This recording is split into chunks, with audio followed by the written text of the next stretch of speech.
I'm Tony, and this is a graceful moment from the book of John, chapter 1, verse 14.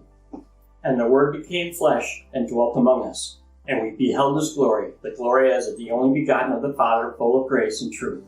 This is one of my favorite verses because I like to focus on the first part of this verse. God in the flesh, walking with His disciples. He was their Savior. He was their teacher and their friend, but He was also their mentor.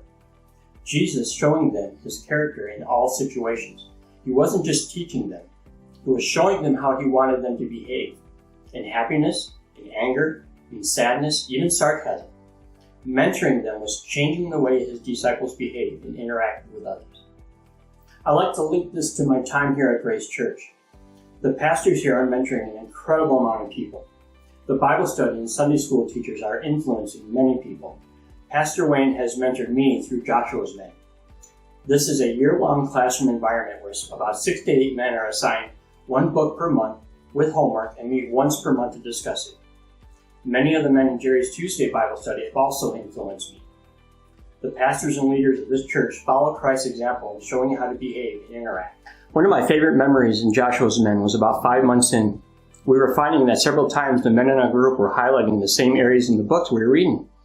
During the class, one of the men brought up a particular question, and another guy was like, "Yeah, I saw that too. That was on page 19. But what about this? I found this over on page 47. I saw that. That was pretty cool."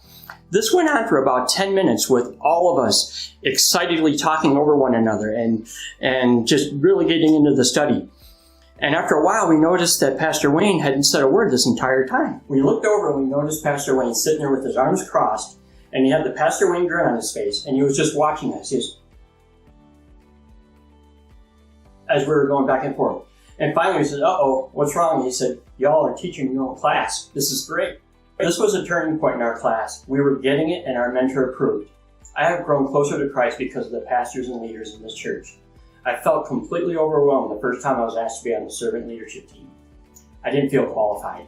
However, I have learned so much from the other men on this team. This is just one of the strengths of this church. If you are willing, the leaders can push you past your comfort zone and help you draw closer to Christ. I'm Tony, and this has been a graceful moment from God to you.